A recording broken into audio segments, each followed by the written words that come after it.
Hey, what's up YouTube? Welcome to a new video. My name is Prince Meyson. Today we are going to be retouching this image of Uta.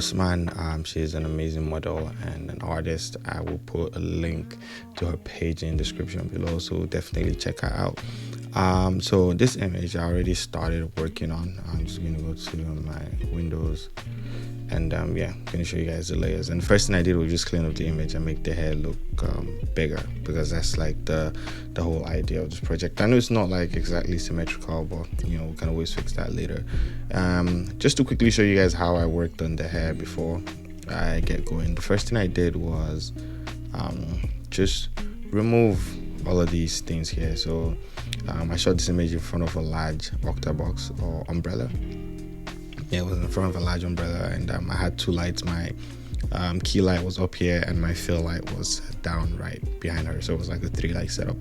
So the first thing I want to do is just take my lasso tool and select all of this here. So your lasso tool is this tool right here, and then what I'm going to do is fill, make sure it's on content aware, and just click OK. And what it will do is that just, you know, maybe just look around Photoshop and say, oh sorry, your image, and see which area should look like this and which should look like this, and it will just replace all of that, right? Okay, great. So the next thing I'll do, if you hold your shift key, you can actually select multiple places to work with. So you guys can see I've done that. Then fill, content aware, and bam, we've taken that out.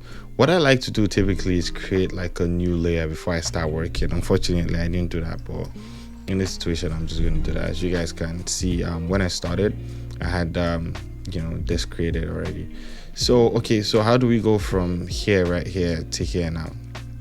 Before we actually even continue, the first thing I'll tell you guys about is retouching essentials, my actions. As you guys can see here, 15 amazing actions right now with the median. Definitely check it out. Skin tone lots. But if you don't want to get any of those things, then check out my digital store. I have some freebies for you, like my free frequent separation action and my eyes and teeth whitening action, which, you know, is really nice. So yeah, definitely check those things out. So let's get, you know, back into this whole thing and, you know, figure out how to make this hair a lot bigger.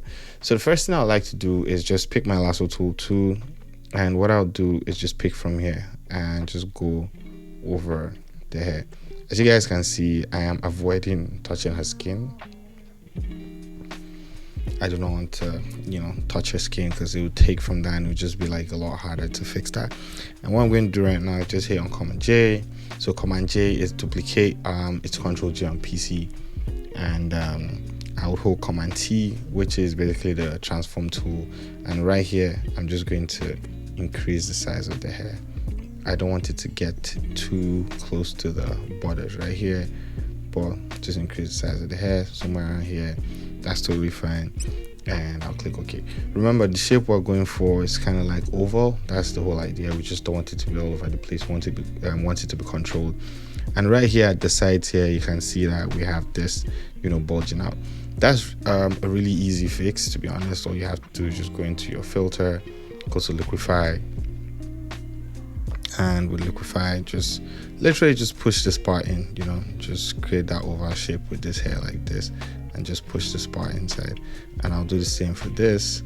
Whatever is left, we can always just go in and fix that. So I'm just going to get some of this in here too. If I want to, I can just erase some of this, you know, just give it that shape. It depends on what we're going for, but just make sure like down here is all the way in, right? Okay, so yeah, so that's the liquify tool. I'm going to click OK. Let me see what this looks like. As you guys can see, it looks good. This place is still a little bit funky, but that is totally fine. We can always just take from here and fill up this area. But you guys get the whole idea. That's how I literally went from there to this, you know, but I'm not going to spend too much time fixing all of that right now. So I'm just going to delete this too. So just going to delete those layers, and then we have our main layer here. As you guys can see, I have the same issue here. So if I jump right into this, what I can do is just create like a new layer, go inside, and with my clone stamp tool. Make sure I pick my clone stamp tool, which is S. So I'm going to sample current and below. So what that just does is that it will sample this right here and sample this, and you guys know this is an empty layer, so I'm just literally sampling this on top of this. Okay, great. So what I'm just going to do is just hold Option, select, and just paint over these places. Then from here I'm just going to paint some of this in just to fill that part off. And so you guys can see we're decent. Now we can always come back and fix some of this, you know, even expand the background a little bit, you know, towards this side, but that's something that I'm going to do at the end of retouching the image, right? Okay, so great.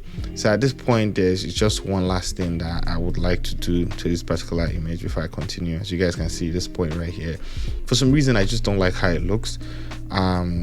I know this is probably going to be a little bit destructive right now, but I can always, you know, try my best to fix that later.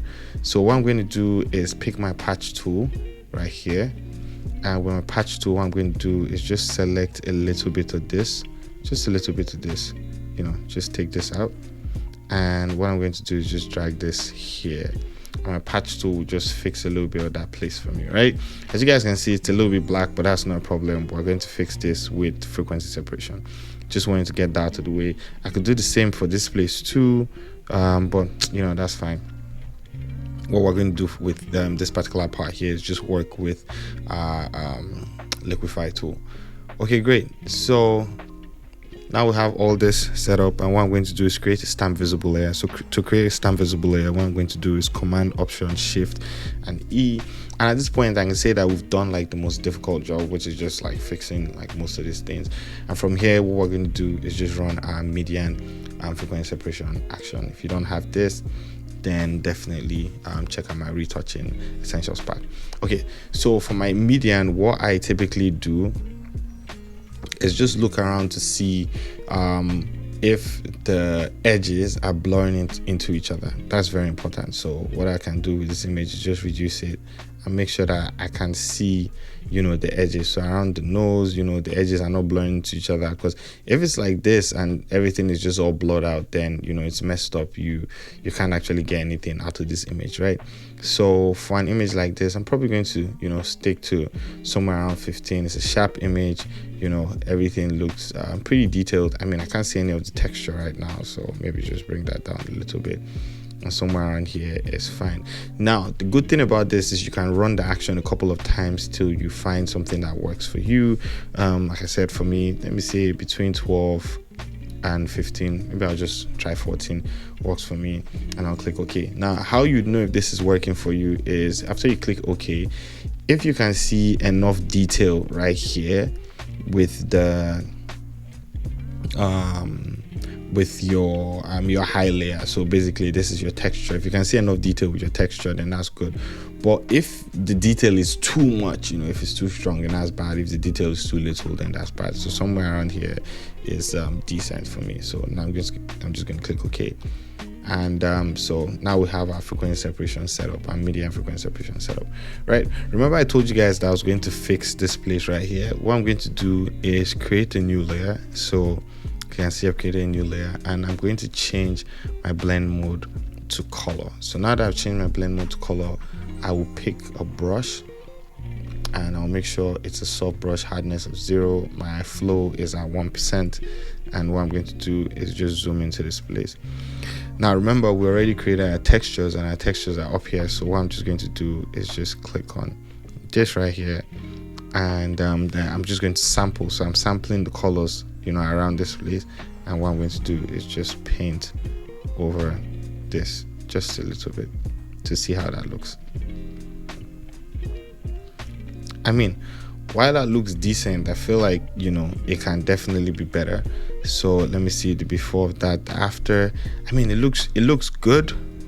Before, after, it looks good. But one thing I should actually do is delete this, and maybe I should get back to doing that after doing frequency separation, because I think that would make a lot more sense. Okay, great. So with our frequency separation, what we're going to do is work on our high layer. And for my high layer, I'm going to pick the clone stamp tool. Remember, previously we sampled current and below. So right now what we're just going to do is sample current, and I'm going to work on my high layer. Okay, so I'm going to just sample and clean. That is just all I'm going to do right here. Just sample and clean and remove any of the big blemishes or the pimples or any imperfection on the skin. I mean, you were shooting with high resolution cameras, the imperfections that you see with this that you'd not be able to see with the naked eye. High resolution cameras, a lot of light, flashing at our models. So yeah. Okay, great. So now I'm just going to continue doing this and I will be back in a minute. Okay guys, I'm back, and this took me about 5 minutes to clean up. And this is before and this after for the cleanup. Let me just show you guys with the high layer. So these are before and these are after. So you guys can see we've done a pretty decent job. I didn't clean up the hands and the skin because that's one thing that I should have done, but I just concentrated on the face, and I would probably just take my time to clean this up later. And maybe just reduce some of these right here because it's like just too prominent, but nothing too serious. And yeah, I think that is totally fine right now, because I mean that is not going to be the area of concentration, and by the time we do a little bit with the mixer brush tool, a lot of that's going to be gone. Okay, great. Okay, so right now what we're going to do is just pick our mixer brush tool, and this is the technique that I typically use when it comes to retouching portraits like this, because it's like really easy to use and just get out of the way. Our wet is 24, our load is 29, my mix is 8, my flow is 21. These are typically settings that I've been using forever, but if for some reason you need something that is stronger, you can increase your flow. If you need something that is not as strong, then you can reduce your flow. It just depends on what you want. Okay, great.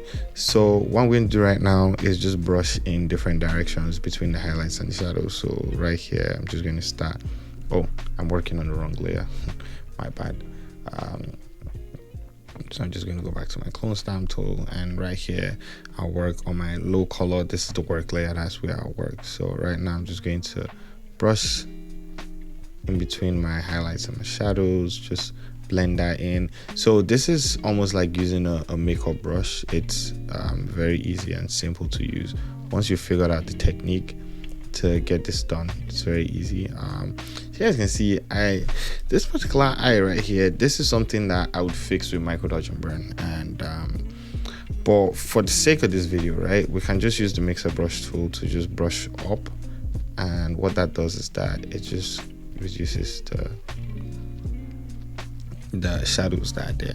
But typically that's something that I would have done with the micro dodge and burn tool, but no micro dodge and burn for this particular image.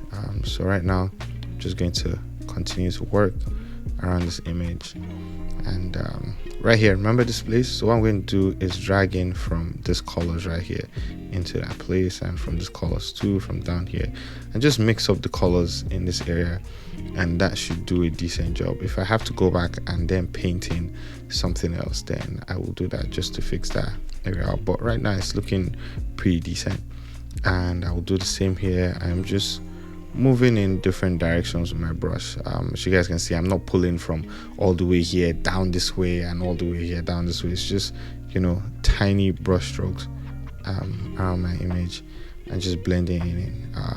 Like I said, just like a makeup artist would do with their brush. So if you're a makeup artist, you should be able to get this done. Now, one thing I'll tell you is if you are using a pen, it will be easier. So if you're using a pen with a Wacom, it will be a lot easier. But if you're using a mouse, this is going to be pretty difficult to do. I struggled using a mouse and I would say the trackpad, the mouse trackpad for a while. Is there anything such as a mouse trackpad? I don't know, but you guys know, trackpad for a laptop. I did that for a while and I struggled. So you guys can see we've done a pretty decent job. I'm just going to zoom out, show you guys the before and after. Before, after, it helps to have a good makeup artist that understands how to do makeup, so that your images look decent. Because what I see is a lot of people try to save bad images with editing, and that's pretty difficult to do. I'm not saying it's impossible, but it's never going to look like a good image that is properly retouched. Okay, great. So I'm just going to do some light body work here. As you guys can see, she has this redness on our skin here. I'm just going to brush in from the other side. So what this does is that it's just moving colors, and not just moving colors, it's moving colors and I'll say the tone of your image. So you have to put that at the back of your mind, so you're not moving from highlights to shadows and from shadows to highlights when you're not supposed to. But at the same time, because this is also working with colors and the tonal range of your image, you have to be like very careful, because I'm just going to show you an example. So I'm going to move 5 times, 1 2 3 4 5. See, it's moved the color from here all the way here, but at the same time it has reduced the tone. So basically it has reduced the shadows that are there, and you don't want to always just do that. So maybe a little bit, and you can see I brushed out just a little bit, and just basically going to touch up different parts of my image to have it looking decent. I mean, it depends on what you want to do. If you want to go crazy with your retouching, then be my guest. Okay, great. So we have our before and we have our after here. Before and after, before and after. I mean, I think it's looking good. What I'm going to do is just try that trick again with the brush tool right here. Just going to pick from somewhere around here, paint a little bit, pick from here, paint a little bit, pick from here again, paint a little bit. Just paint a little bit over those places and then change to color. So let me see the before and after. I mean, I don't think there's any huge significant change at this point, but I mean, we might as well just leave it there. Yeah, might as well just leave it there. It's just really tiny. Okay, great. So we have our image looking really, really good now. So what's the next thing we're going to do? The next thing by the way, you can see this tiny thing here. So I'm just going to pick my mixer brush tool and just try my best to fix that with the mixer brush tool. Oh, okay, got it right out of the way. Okay, great. You can see this right here, this tiny thing right here. Sorry, my OCD when it comes to retouching is crazy. So my clone stamp tool, and I will just take those out, and that's the reason why I spend hours retouching, and that's why I don't like retouching, which is kind of weird, coming from me. Okay, great. So now that we have this fixed up, right, what's the next thing we want to do? The next thing we want to do is just jump into our dodge and burn. So we're going to go back to the retouching panel, and I'm just going to click on global dodge and burn, and what that does is that it just creates my dodge and burn layers. And then I'll pick my brush, make sure it's a soft white brush. Remember, our foreground color right here is going to be white, and our flow is going to be 3. That is my go-to. And sometimes what I always do is turn off my frequency separation so I can see exactly where the shadows are. For some reason I have lightened the shadows and the highlights. So right now what we're going to do is just burn, right? So I'm going to go with this movement over the top of the head. For some reason my foreground color was black, so I'm going to go over the top of the head like this. So burning is basically just darkening your shadows and mid-tones to get a specific look, right?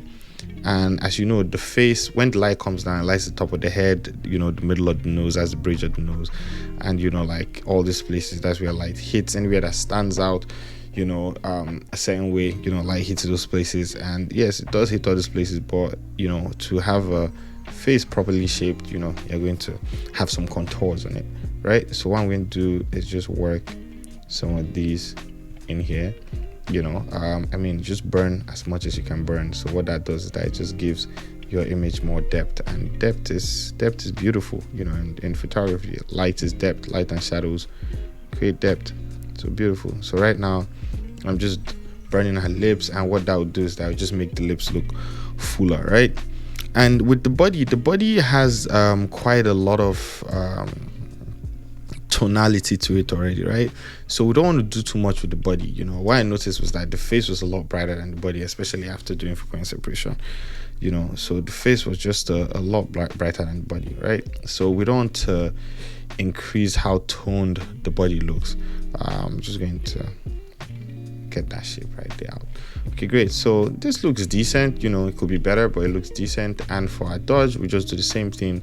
We just dodge the highlights. Now with our dodge, what I can do here is just come here and do a little bit of micro dodge and burn, right? So what I'm going to do is just take my flow to 1%. It's not the right thing to do, but it is what it is. Right? I just, fix this up just a little bit. So what I'm just doing is I'm just lightening this area, right? So you guys can see, just lighten that part of the face, and that looks just a tad bit better. Not perfect, but just looks a tad bit better. And I'll remove some of those textures in a minute right now. But that's the power of micro retouching brush. Okay, great. So what I'm going to do is just take my flow all the way to 3%, and you can see this part of the lips. I'm just going to add that tiny highlight there, right here, the face, and some highlights in here just to add some drama to the image too. There's some highlights in there, right here. Okay, great. And this is looking decent right now.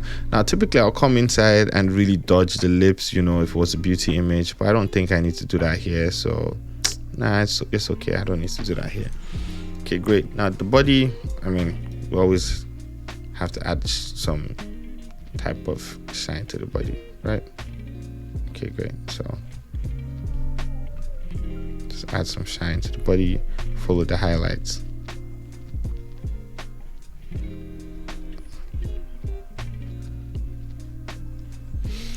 Okay, great. So this is how our image looks right now. Let's go back to where we started from. This are before and this are after. You guys can see image already looking like pretty nice and iconic, right? Okay, great. So now we have our images looking like this. That's perfect. Next thing I want to do is just add some contrast to my image. So I'm just going to come to my levels and drag in my blacks. As you can see, the image really like washed out by the time I drag in my blacks. And by the way, the reason why you can see this white when I'm pulling is because I'm holding Option or Alternate on PC, Option on Mac, and it just shows me when my image is becoming too like bad. So at this point, come on, like this is very unprofessional. So when my blacks are becoming too crushed, it will show me, so right here my blacks are too crushed, and from here it will show me when my highlights are becoming washed out, like so. I think my highlights are perfect, so I'm not going to play with my highlights too much. You can see the bridge on the nose and the lips are starting to like get messed up. So right now we have our image looking absolutely gorgeous by just doing this, and this is it. This is our skin retouching basically for this image. What I can do with this image again is just create a stamp visible layer. Command Option Shift and E, filter, liquify. And right now in liquify, what I'm just going to do is play around. Let's have this zoomed in. What I'm going to do is just play around to like fix. I like how this part looks. It looks really original, so I don't want to mess that part up. But right here at this point, I can just take that out just a little bit, so she don't look like she got some Elvis Presley beard. Just take that out a little bit. And here too, if I need to fix any of this, I can come in here and fix some of that. Give me a little bit of this. Sometimes I like making the body look just a tad bit smaller. This is due to the lens I was shooting with and where I was shooting from, because I was shooting from down there. And if I just check this out before, after, just that tiny, just going to zoom in so you guys can see, because the resolution on my monitor is kind of like weird, but just that tiny adjustment we did there looks pretty good. If I need to, I can bring this just in a bit, then I can take this and spread this out just a little bit more. And I'm going to click OK, preview. Okay, so let me just click OK. So those changes are decent for me right now. I think they look really nice. One last thing, like I said, eyes and teeth whitening action. This is free, so definitely check it out. What I'm just going to do is run that, open it up, and right here, come down here and pick my brush, make sure my flow is at 100%. Just going to go in here and just take this out. Yep. And now that I've taken those out, claim that, I can reduce the opacity. Yeah, this absolutely gorgeous. Love how this image looks. So definitely check out the next video where I'm going to be retouching this image. Sorry, not retouching. So definitely check out the next video where I'm actually going to be color grading her skin, and I'm going to take it into Capture One to show you how to further enhance the skin on your image and have it looking absolutely gorgeous. So yeah, thank you so much for watching today's video. Really appreciate it. Give it a thumbs up if you like it. Subscribe if you want to see more videos like this, and also check out the retouching course. Link is in the description below if you want to become a master at retouching in like a month or two, maybe even less than a month. Depends on how serious you are about taking the course. Anyways, thank you so much, and I'll see you guys in the next video. Have an amazing day. Peace out, guys.